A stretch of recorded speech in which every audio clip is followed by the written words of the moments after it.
Alright guys, a quick one.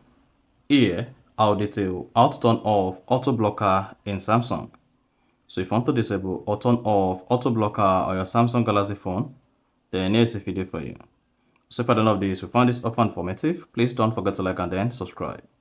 Now to turn off auto blocker in Samsung, all you need to do is go ahead and put the Samsung phone settings, scroll down, locate security and privacy or security and biometrics. So this depends on your Samsung Galaxy phone. It is either security and privacy or security and biometrics.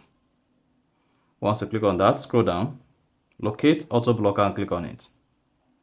Now, once you selected auto blocker, you should see a button to turn off auto blocker on your Samsung.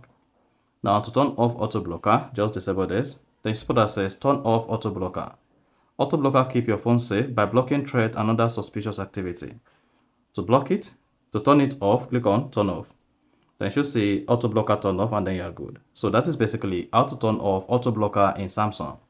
So if you found this offer informative, please don't forget to like and then subscribe.